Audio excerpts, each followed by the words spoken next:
अब है अध्याय 9। इसमें कुछ परिभाषाएं दी हैं। दृष्टि रेखा। दृष्टि रेखा क्या होती है? प्रेक्षक के आंख से देखी गई वस्तु के बिंदु को मिलाने वाली रेखा को दृष्टि रेखा कहते हैं। ये आंख है, आप किसी वस्तु को देख रहे हैं तो प्रेक्षक की आंख, प्रेक्षक आप हुए, आपकी आंख से उस वस्तु जिसे आप देख रहे हैं उसके बिंदु को मिलाने वाली रेखा को दृष्टि रेखा कहते हैं। उन्नयन कोण क्या कहलाता है? यह दृष्टि रेखा और क्षैतिज रेखा से बना कोण होता है जब वस्तु को देखने के लिए हमें अपने सिर को ऊपर उठाना होता है। अवनमन कोण क्या होता है? ये भी दृष्टि रेखा और क्षैतिज रेखा से बना कोण होता है जब वस्तु को देखने के लिए हमें अपने सिर को झुकाना पड़ता है। त्रिकोणमितीय अनुपातों की सहायता से किसी वस्तु की ऊंचाई या लंबाई या दो सुदूर वस्तुओं के बीच की दूरी ज्ञात की जा सकती है। इनको आप अच्छे से पढ़ लें।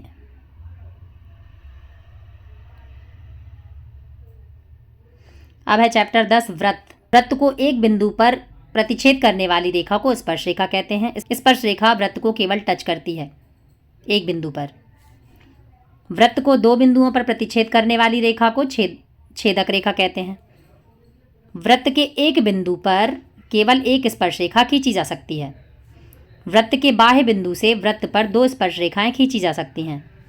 एक वृत्त है, इस पर किसी बिंदु की बात ना करें तो इस वृत्त पर बहुत सारी स्पर्श रेखाएं खींची जा सकती हैं। इनकी संख्या अनंत होती है।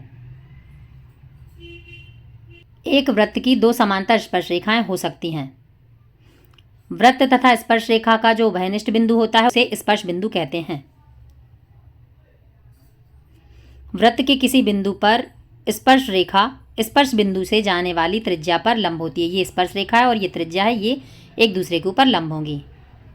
स्पर्श बिंदु से त्रिज्या को मिलाने वाली रेखा वृत्त के उस बिंदु पर लंब होती है। ये सेम चीज़ है।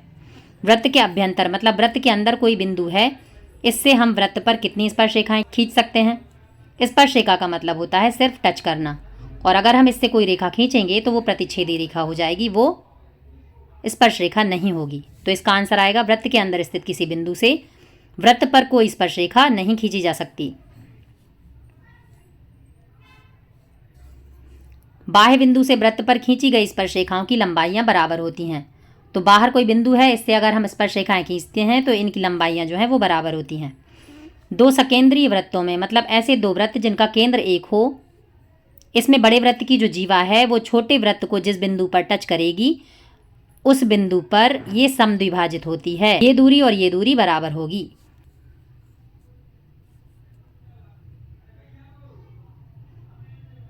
ये परिभाषाएं इंग्लिश में लिखी हुई हैं।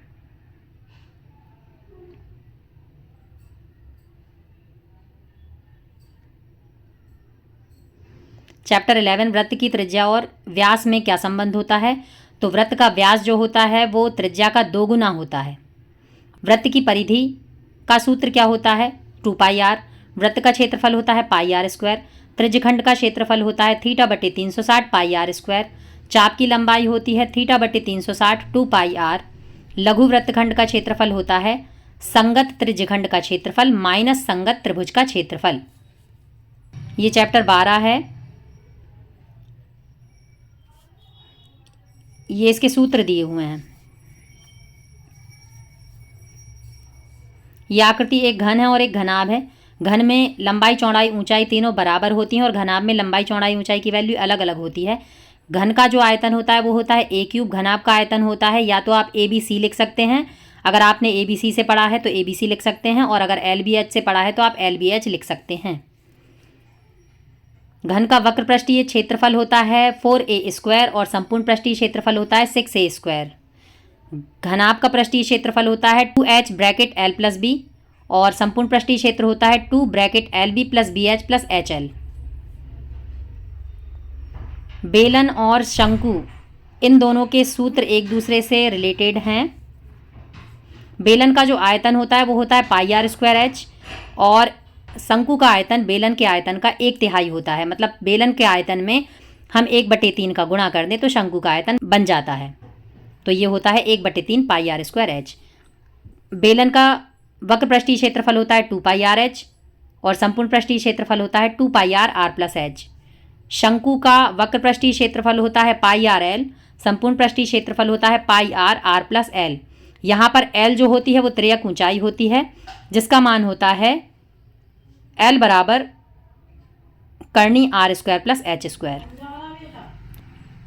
गोला और अर्धगोला, इन दोनों के सूत्र एक दूसरे से कनेक्टेड हैं। गोले का आयतन होता है 4/3 पाई आर क्यूब। क्योंकि अर्धगोला गोले का आधा होता है तो हम क्या करेंगे, इसमें 1/2 से गुणा कर देंगे, 2 से 4 कट जाएगा तो ये हो जाएगा 2/3 पाई आर क्यूब। गोले का वक्र पृष्ठीय क्षेत्रफल और संपूर्ण पृष्ठीय क्षेत्रफल एक ही होता है 4 पाई आर स्क्वायर। अर्धगोले का वक्र पृष्ठीय क्षेत्रफल होता है 2 पाई आर स्क्वायर और संपूर्ण पृष्ठीय क्षेत्रफल होता है 3 पाई आर स्क्वायर। इसके बाद हम अध्याय 13 के सभी सूत्र देखेंगे। समांतर माध्य को हम 3 विधियों से निकाल सकते हैं। समांतर माध्य की 3 विधियां कौन कौन सी होती हैं? एक होती है प्रत्यक्ष विधि, दूसरी होती है कल्पित माध्य विधि और तीसरी होती है पग विचलन विधि। प्रत्यक्ष विधि का सूत्र जो है बहुत ही आसान है और डायरेक्ट है। X bar equal to summation of f i x i upon summation of f आई।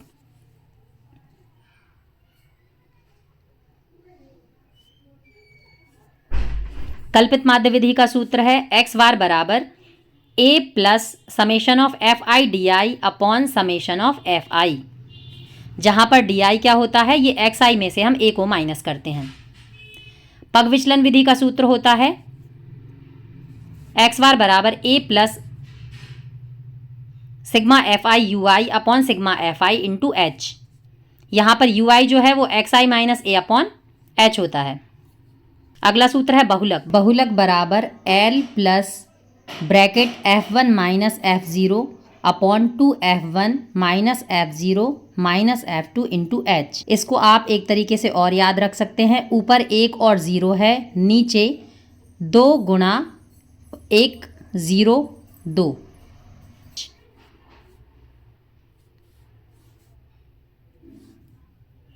अगला सूत्र है मध्यिका। मध्यिका होती है L plus N upon 2 minus C F upon F into H.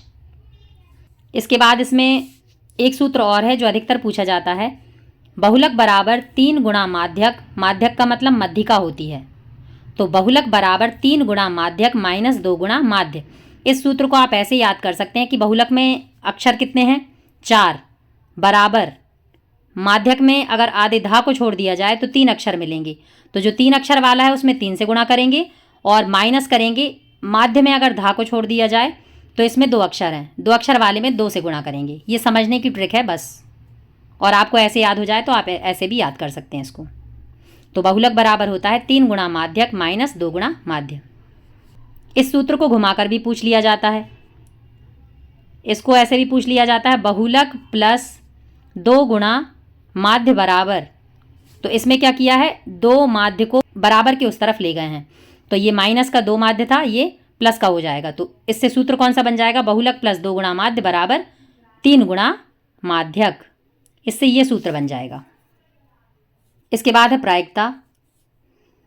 तो प्रायिकता का जो सूत्र होता है वो होता है प्रायिकता बराबर अनुकूल परिणामों की संख्या बटे कुल परिणामों की संख्या। इसे शॉर्ट में हम ऐसे भी कह सकते हैं N E upon N S, P E equal to N E upon N S, जहाँ पर एन ई क्या होता है, अनुकूल परिणामों की संख्या, और एन एस क्या होता है, कुल संभव परिणामों की संख्या।